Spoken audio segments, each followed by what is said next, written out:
Բարև սիրելի հայրենակիցներ, եթերում կրկին քաղաքական խաչմերուկն է, այսօր արդեն օգոստոսի 27-ն է։ Ես այսօր Գյումրիում էի գտնվում, դրա համար ուշ ենք պատրաստում մեր հաղորդումին, փոքր հոգնած, բայց շատ կարևոր համարեցի, որ անպայման այսօր եթեր կազմակերպեմ եւ զրուցենք, քանի որ Հայաստանի շուրջ պատմական իրադարձություններ են տեղի ունենում։ Ոչ միայն Հայաստանի շուրջ, այլ նաեւ Հայաստանի ներսում, ներքաղաքական կյանքում հիմնականում, բայց Հայաստանի շուրջ նույնպես, քանի որ Ռուսաստանը չափից դուրս արդեն ակտիվացավ, ինչպես որ մենք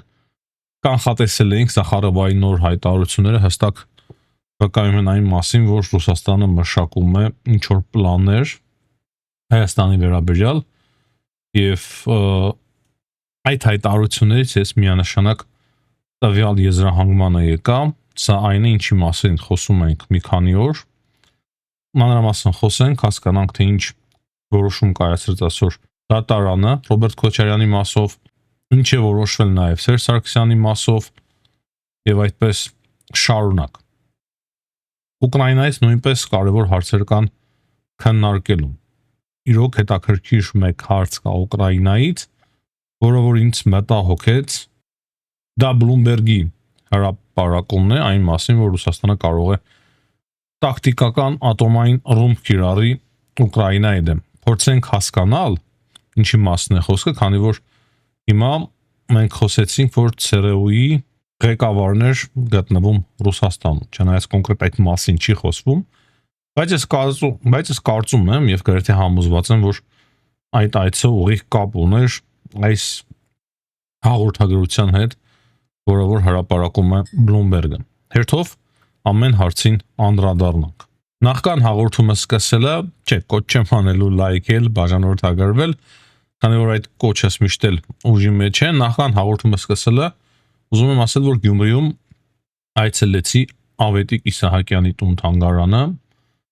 ինձ շատ դուր եկավ Ավետիք Իսահակյանի տուն-թանգարանը, եղել է 2 անգամ Շիրազի տուն-թանգարանում, հաշվի առնելով այն, որ Շիրազի բանաստեղծությունների կարելի ասել սիրահար եմ եղել երիտասարդ տարիներին, որ գնում էի, այցելում էի, 2 անգամ այցելել եմ Շիրազի տուն-թանգարանը, բայց Ավետիք Իսահակյանի տուն-թանգարան չէի այցելել եւ ասեմ, որ այսօր այցելեցի, շատ տպավորված եմ, այն իրոք ինձ տպավորեց, գերեց եւ կոչ եմ անում բոլորին անպայման, ովքեր որ կլինեն Գյումրիում, այցելեն Ավետիք Իսահակյանի տուն-թանգարանը, ինչպես նաեւ ժամանակ եղավ այցելեցի Մեհեր Մկրտչյանի տուն-թանգարան եւս։ Այսպիսի գեղեցիկ օր եմ այսօր անցկացրել Գյումրիում, բայց վերադառնանք քաղաքականության, քանի որ քաղաքականությունը չափազանց կարևոր է, հատկապես այս պատմական կարևոր շրջանում, եւ սկսենք Հայաստանի վարչապետի եւ Վրաստանի վարչապետի միջև տեղի ունեցած հեռախոսազրույցից։ Իրակլի Կոբախիձեի եւ Փաշինյանի միջև հեռախոսազրույց է տեղի ունեցել եւ զրուցակիցները քննարկել են հայ-վրացական ռազմավարական հարաբերությունների օրակարգին վերաբերող հարցեր, տարբեր ոլորտներում փոխգործակցության ընդլայնման վերաբերյալ հարցեր, հրաշալի է ուղղակի։ Դրանից բացի մենք տեղեկացանք, որ Փաշինյանը հրավիրել է Կոբախիձեին մասնակցելու COP17-ին, որը որ այս տարի տեղի կունենա Հայաստանում։ Ես շատ հույս ունեմ, որ իրոք կխորանան հայ-վրացական ռազմավարական հարաբերությունները, ճիշտն ասած ռազմավարական հարաբերությունների հաստատումից հետո արդեն բավականին ժամանակ անցավ եւ մենք պետք է տեսնենք արդեն գործնական լուրջ քայլեր։ Դեռևս մեծ գործնական լուրջ քայլեր ես չեմ տեսնում, ցավոք սերտի չեմ ասում, որ վատ են հայ-վրացական հարաբերությունները, բայց միանշանակ համոզված եմ, որ դրանք ակտիվացնելու կարիք կա եւ ես մի քանի օր առաջ բարձրաձայնել եմ եւ կրկին ուզում եմ բարձրաձայնել, քանի որ այսօր նույնպես անցել եմ այդ ճանապարհահատվածով միջպետական եւ վրացական մասում լավ վիճակում չէ ճանապարհը։ Ճիշտ է, կարծես մի փոքր համեմատաբար լավ է դարձել, համոզված չեմ, բայց կրկին բազմաթիվ փոսեր կան ասֆալտի վրա եւ շատ դժվար է մեքենաներով անցնել, այսինքն մեքենաներով կամ պետք է շատ կամաց երթևեկես կամ վնասես քո մեքենան։ Այդ հարցին նույնպես կարծում եմ, որ պետք է ուշադրություն դարձվի, դա չի համապատասխանում ոչ հայ-վրացական հարաբերությունների ոգուն եւ ոչ էլ 21-րդ դարի իրականությանը, որը որ պետք է լինի մեր երկրների միջև։ Այսքանը հայ-վրացական հարաբերություններից էլի շատ կարևոր հարցեր կան, եւ այդ կարևոր հարցերը վերաբերվում են Ռոբերտ Քոչարյանի նկատմամբ դատարանի այսօրվա որոշմանը։ Ես գիտեմ, որ օրվա ամենակարևոր հարցն է շատերի համար դա, եւ ահա մենք տեսանք, որ հակակոռուպցիոն դատարանը նախագահությամբ դատավոր Դադոյանի ամբողջությամբ բավարարել է քննիչի միջնորդությունը եւ Ռոբերտ Քոչարյանի նկատմամբ որպես խափանման միջոց կիրառվել է կալանքը։ Դրանից առաջ մենք նաեւ տեսնում ենք, որ բժիշկները փորձում էին խոչընդոտել հաղորդագրություն կար, ես այս ամենը ոչ թե կադրերով եմ տեսել, ես այս ամենը ուղղակի կարդացել եմ, ֆիզիկապես չեմ կարողացել տեսնել, բայց կարդացել եմ եւ տեղեկացել եմ, որ բժիշկները փորձել են խոչընդոտել Ռոբերտ Քոչարյանի դատարան տեղափոխմանը, եւ բայց այս որոշումը այնուամենայնիվ դատարանում կայացվել է Քոչարյանի նկատմամբ։ Դրանից բացի տեսանք հաղորդագրության մեջ նաեւ այն, որ Սերժ Սարգսյանի նկատմամբ կիրառվել է բացակայության արգելք։ Հետո մենք տեսանք արդեն Փաշինյանի հայտարարությունները։ Կրկնեմ, ես կարողացել եմ ընդհանրապես կարդալ Փաշինյանի հաղորդագրությունը, Փաշինյանի մամլո-ասուլիսի կարևոր կետերը ամբողջությամբ չեմ կարողացել դիտել, բայց ինչ կարևոր է անպայման կանդրադառնանք, ինչ աչքիս ընկավ, միանշանակ կարևոր եմ համարում քննարկել։ Ամենահետաքրքիր եւ կարծում եմ նաեւ կարևոր հայտարարությունը այն էր, որ Ռոբերտ Քոչարյանը, Փաշինյանը ասում է, Սերժ Սարգսյանը, Գագիկ Ծառուկյանը, երբ որ մոտենա ամսի 1-ը, պետք է հեռախոսը բացեն, տեսնեն թե թոշակը նստել է, թե ոչ։ Սա է քաղաքական խնդիրը։ Այսինքն Փաշինյանը ասում է, որ մեր քաղաքական խնդիրը դա է։ Մենք դա ենք դրել մեր քաղաքական որպես խնդիր մեր առջև, եւ մենք անելու ենք ամեն ինչ, որպեսզի այնինչ անօրինական ձևով է ձեռք բերվել Գագիկ Ծառուկյանի կողմից, Սերժ Սարգսյանի կողմից, Ռոբերտ Քոչարյանի կողմից, պետք է այդ ամենը վերադարձվի։ Նա ասում է, որ եթե համաձայն չեք, դուրս եկեք եւ հեղափոխություն արեք։ Եթե համաձայն չեք ժողովրդին։ Բայց մենք գիտենք, որ Հայաստանի ժողովրդի բացարձակ մեծամասնությունը, ես ամենայն համոզումով եմ սա ասում, համոզված եմ, քանի որ ինչքան որ զրուցում եմ Հայաստանում մարդկանց հետ, մարդիկ կարող է չհամակրեն Փաշինյանին։ Կարող է չհամակրեն Փաշինյանին, բայց Ռոբերտ Քոչարյանի մասով բացարձակ մեծամասնության մոտ, նույնն էլ Սերժ Սարգսյանի մասով եւ ինչու՞ չէ Գագիկ Ծառուկյանի մասով նույնպես, բայց մի փոքր այլ տոկոսային տարբերություններով իհարկե մարդկանց մոտ հստակ պատկերացում կա եւ պահանջ,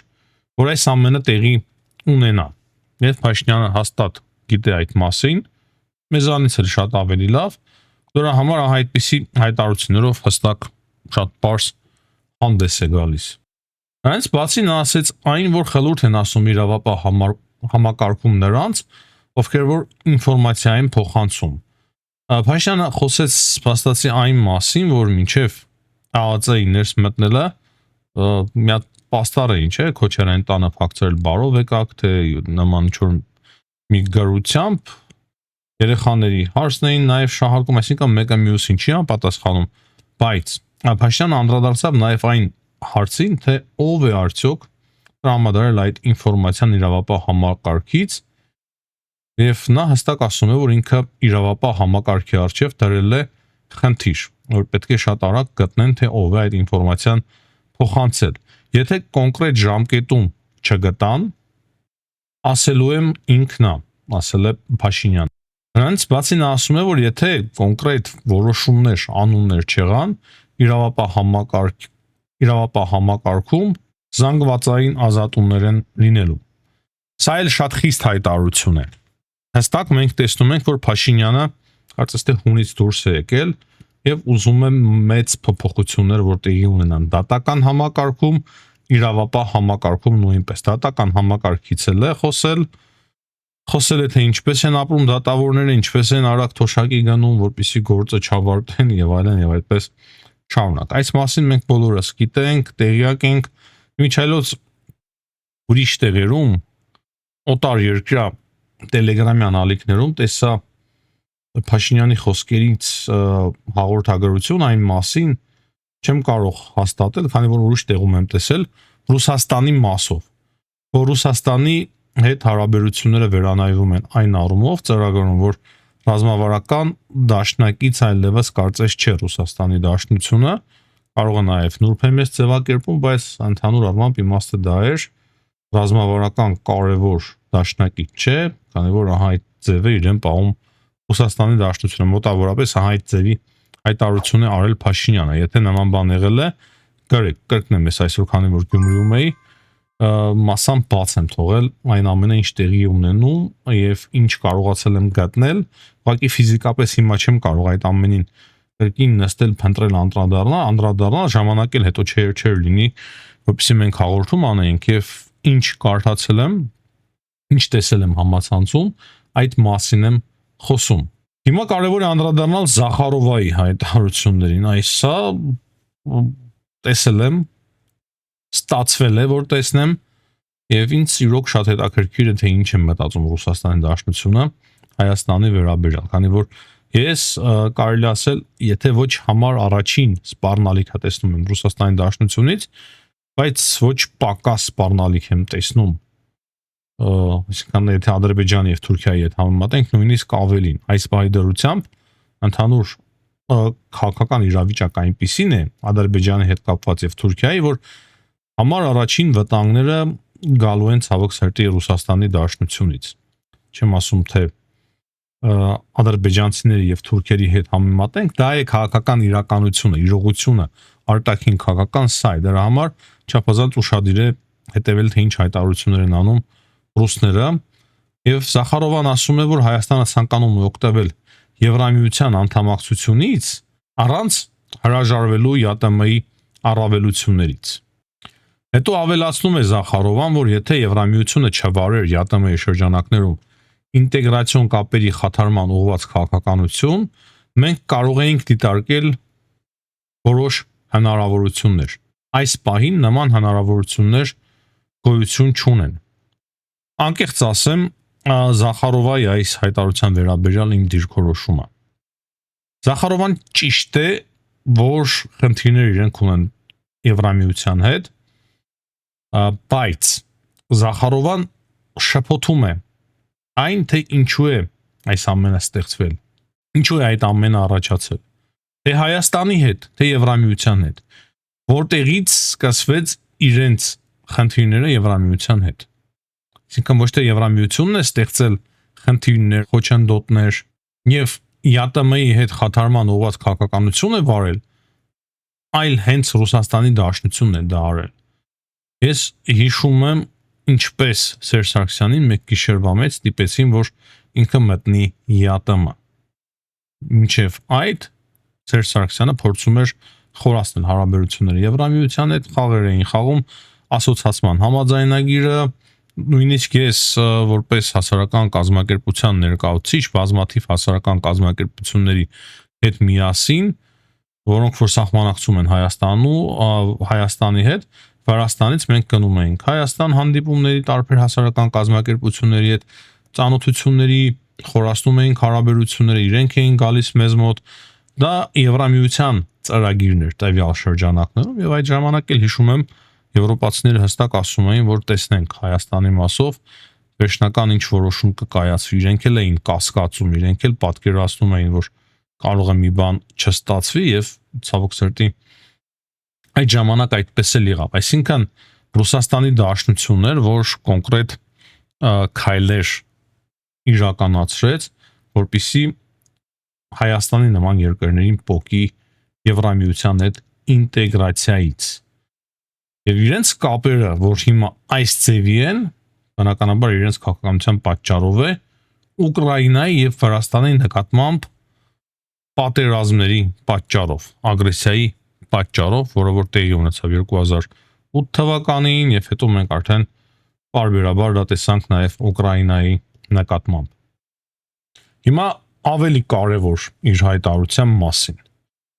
Զախարովան ասում է, որ Երևանի գործողությունները հակասում են Մոսկվայի հետ հարաբերությունները պահպանելու մասին նրա հայտարարություններին։ Սա գիտեք ինչ է մոտավորապես մենք 3 ենք խոսում, թե 3 չհարաճորը 3 Ռուբեն Ռուբինյանի հայտարարությունների մասին Ռուսաստանի մասով Վալոդիմիր Լեկտի հայտարարությունների ինչպես փափուկ էր արձագանքել Ռուբեն Ռուբինյանը եւ ասում է որ փոփոխություններ են պետք ռուսները արդեն այդ հայտարարություններին չեն հավատում, լուրջ չեն ընդունում եւ Զախարովան այսօր կարծես լսած լինելով մեր այդ հայտարարությունը եթերում ասում է որ կրկնեմ Երևանի գործողությունները հակասում են Մոսկվայի հետ հարաբերությունները պահպանելու մասին նրա հայտարարություններին Հետո նա ասում է որ Հայաստանում բռնաճնշումներ են իրականացնում Ռուսաստանի հետ ավելի ամուր հարաբերություններ պաշտպանող քաղաքական գործիչների եւ ակտիվիստների նկատմամբ այստեղ դեռ նախադասությունը ամբողջությամբ չի ավարտվել, բայց այդ նախադասությանը հաջորդ հետո արի կանդրադառնանք փորձելով սա վերլուծել։ Ասում է Զախարովան այն, ինչ երեք ես կրկին ասում էի Ռոբերտ Քոչարյանի մասով, արդեն սկսեցին պաշտպանել Ռոբերտ Քոչարյանին, փորձում են պաշտպանել Սերժ Սարգսյանին, դրանից առաջ Մեդվեդևը պաշտպանում էր Գագիկ Ծառուկյանին, ուրեմն ասում է բռնաճնշումների են ենթարկում այն քաղաքական գործիչների, որոնք որ ավելի ամուր հարաբերություններ են պաշտպանում Ռուսաստանի Դաշնության հետ։ Այսինքն ինչ է խոստովանում Զախարովան, որ Հայաստանի ներկայիս իշխանությունները այնուամենայնիվ ամուր հարաբերություններ են ցանկանում Ռուսաստանի Դաշնության հետ, բայց իրանց պետք են ավելի ամուր հարաբերություններ պաշտպանողները Հայաստանում, բայց եթե ավելի կոնկրետ եւ ազատ ասենք, Հայաստանը Ռուսաստանին ենթարկվեցնող ուժերը։ Նախադասությունը երկրորդ մասը, նա ասում է, որ Եվրամիությունը չի արձագանքում այդ խնդրին, որ այդպիսի ձերբակալություններ են տեղի ունեցել։ Եվրամիությունը ինչու պետք է արձագանքի։ Եվրամիությունը շատ լավ տեսնում է, հասկանում է, թե ում են ձերբակալում իրավապահները, ինչ մեղադրանքներ են առաջադրվում, ինչպես են ապրել այդ մարդիկ, ինչպես են ապրում ներկայումս այդ մարդիկ, որտեղից ուր են հասել, ինչ են արել, եւ եթե իրենք հանկարծ հետ վերադառնան իշխանության, ինչ իրավիճակում կրկին կվերադառնա Հայաստանը։ Լիակատար կոռուպցիա, թալան եւ այլն եւ այդպես շարունակ։ Եվրամիությունը կոռուպցիային կարող է աջակցել, բնականաբար ոչ։ Եվրամիությունը կարող է աջակցել այն քաղաքական ուժին, որը որ Հայաստանը տանելու է դեպի գուբերնիզացիայի, բնականաբար ոչ։ Բայց Եվրամիության մեջ է արդարություն փնտրում Զախարովան, ինչի անում անհեթեթություն են, քանի որ ինքը ուզում է ասել բոլորին, թե տեսեք Եվրամիությունը ժողովրդավարության պաշտպան չէ, Եվրամիությունը ժողովրդավարություն չի խոսում, իրենք սրում են չի ասել двойные стандарты, բայց այստեղ ինքը ուղղակի խճճում է մարդկանց իրականության մեջ Եվրամիությունը չրել կարող եւ չի էլ պաշտպանելու նման անհատներին քաղաքական գործիչը լեզուս չի դառնում որ ասեն հետո Զախարովան ասում է որ Մոսկվան կարծում է Մոսկվան լավ է որ համոզված չեն դա շատ լավ է Մոսկվան կարծում է որ Եվրամիությունը օգտագործում է Հայաստանը նրա ներուժը եւ քաղաքացիներին Ռուսաստանին հակազդելու համար սա է Զախարովայի հայտարարությունը Քոչարյանի մասով եւ ես համոզված եմ որ մենք դեռ շատ հայտարարություններ կլսենք Տիկին Զախարովայից եւ ոչ միայն ինչպես արդեն ասեցի մենք երեք տեսանք նաեւ Պեսկովի հայտարարությունը Պեսկովը նախ ասում է որ ինքը չի ուզում միջամտել Հայաստանի ներքին գործերին չի ուզում անդրադառնալ այս հարցին բայց նույն ժամանակ Պեսկովը ասում է որ կարելի է ասում է միայն հույս ունենալ որ այնինչ տեղի է ունենում Հայաստանում կիրականացվի օրենքի խիստ համապատասխանությամբ եւ կպահպանվեն հանրապետությունում քաղաքական գործընթացի բոլոր մասնակիցների իրավունքները այնպես են խոսում կարծես Եվրամիությունը իրենք լինեն եւ խոսում են ժողովրդավարությունից քաղաքական ազատություններից եւ այլն եւ այդպես շարունակ հիշում եք նաեւ ասում է որ համեմատաբար ավելի զուսպ եւ ավելի կոռեկտ հայտարարությամբ հանդես կգա Պեսկովը համեմատաբար Եվ քանի որ անդրադարձանք Ռուսաստանից հնչող հայտարարություններին, հապկից էլ բազմաթիվ հայտարարություններ են հնչել, բոլոր հայտարարություններին չեմ ուզում անդրադառնալ, բայց մեկ հայտարարություն իմ ուշադրությունը գրաված, այսինքն հայտարարության մեջ մեկ նախադասություն, որով որ մենք հաստատի հասկանում ենք այն, որ Ռուսաստանի Դաշնությունը հապկի ներկայացուցիչների միջոցով իհարկե հիմա ասում են այն, թե Հայաստանի ժողովրդի դիրքորոշումը չէ այդպիսին հապկի նկատմամբ։ Այ Հայաստանի ժողովուրդը այլ տեսակետ ունի, Հայաստանի իշխանությունները այլ տեսակետ ունեն։ Սա շատ վտանգավոր հայտարարություններ են, սրանք շատ վտանգավոր հայտարարություններ են եւ այստեղ էլ փորձում են ճեղքում առաջացնել։ Հայաստանի ժողովուրդը այլ բան են մտածում, Հայաստանի իշխանությունները այլ բան են մտածում։ Իբր Հայաստանի իշխանությունները չեն արտահայտում ժողովրդի դիրքորոշումը, որը որ ԵԱՏՄ-ի հապկի նկատմամբ այլ կարծիք ունի։ Այսինքն կամած հող են նախապատրաստում ապագա հեղափոխության կամ նույնիսկ հեղաշրջման համար։ Եվ հապկը այն կառույցն է, որը որ կարող է փորձել միջամտել իր անդամ երկրների ներքին գործերին։ Ղազախստանի մասով ճիշտ է հրավեր եղավ, արձագանքողն էլ ամեն առաջինը Նիկոլ Փաշինյանն էր,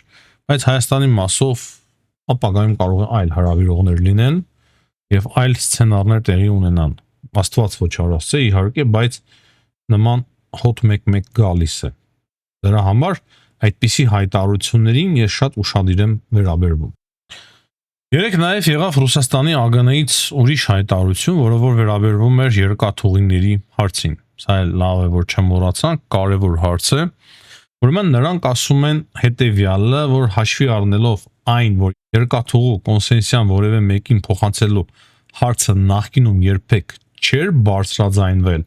մեծ հավանականություն կա, որ Հայաստանի ղեկավարությունը պարզապես շանտաժի է ենթարկվում։ Եվրամիության մասին են կրկին խոսում, ակնարկը հստակ է Եվրամիություն Միացյալ Նահանգներ։ Ասում է ԱԳՆ-ն Ռուսաստանի, որ նրանք պահանջում են վերացնել ռուսական գործոնը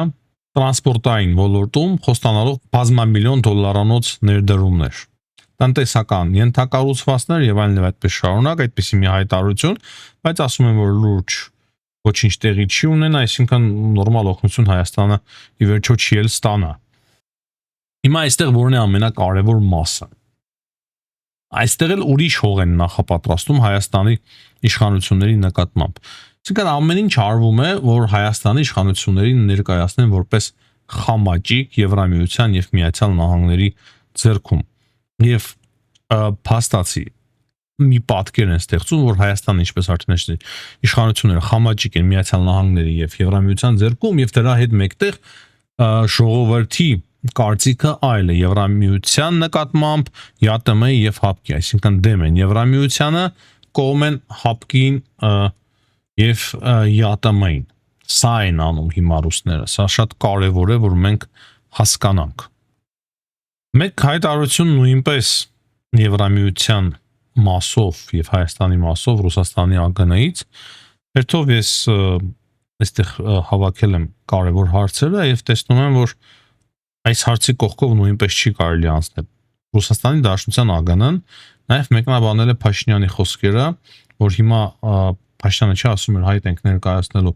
Եվրամիության անդամակցության համար, այսինքն պաշտոնապես դիմելու ենք։ Հիմա այստեղ ռուսները ասում են այն, թե Փաշինյանը ինչ ասում է, տրամաբանությունը ամբողջովին շուրտված է, իբր իրենք չեն հասկանում, թե ինչ է տեղի ունենում, ասում է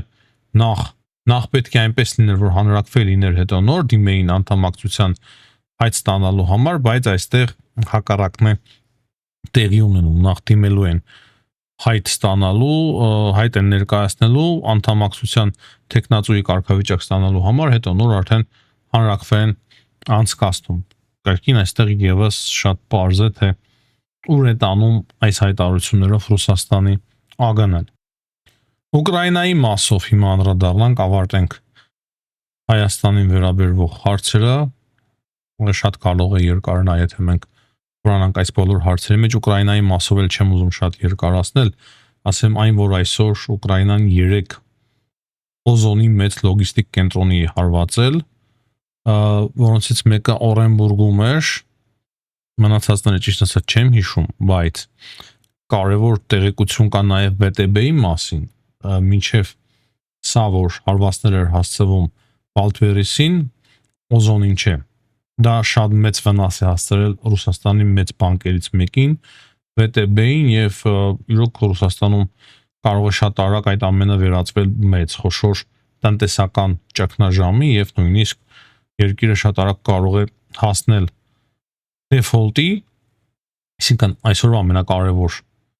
հարվածները հասցվել են օզոնին, 3 օզոնի մեծ կենտրոն է խոցել Ուկրաինան, Ուկրաինայի վերաբերվող հարցեր իհարկե շատ կան, կրկնեմ երկար չեմ պատրաստվում քննարկել, գիտեմ որ Ռուսաստանը գիշերը կրկին հարվածներ է հասցրել Ուկրաինային, բայց արդեն Ուկրաինան Patriot համակարգերի հրթիռներ է ունեցել եւ հատկապես Կիևում բազմաթիվ հրթիռներ է կարողացել խոցել։ Bloomberg-ի հաղորդումն էր շատ հետաքրքիր Ուկրաինայի մասով, սա գրավեց ուշադրությունը։ Bloomberg-ը հաղորդում է այն մասին, որ Պուտինը գնալու է մեծ սադրանքի, ավելի է լարելու իրավիճակը Ուկրաինայի շուրջ եւ նույնիսկ կարող է տակտիկական ատոմային զենք կիրառել, Կրեմլից իրենք ունեն այդ տեղեկությունները։ Ես չեմ բացառում, որ նման քայլի կարող է դիմել Վլադիմիր Պուտինը եւ այստեղ շատ կարեւոր է կապել ՑՌՈ-ի ղեկավարի այցը Մոսկվա այս Bloomberg-ի հաղորդած տեղեկության հետ։ Տեսնում ենք, որ Գերմանիան է շատ ակտիվանում, օգնելու է Ֆրանսիային եւ Մեծ Բրիտանիային ավելի շատ ատոմային զենք արտադրելու ունենալու հարցում, նաեւ սուզանավեր պատրաստելու հարցում է օգնելու։ Մի խոսքով,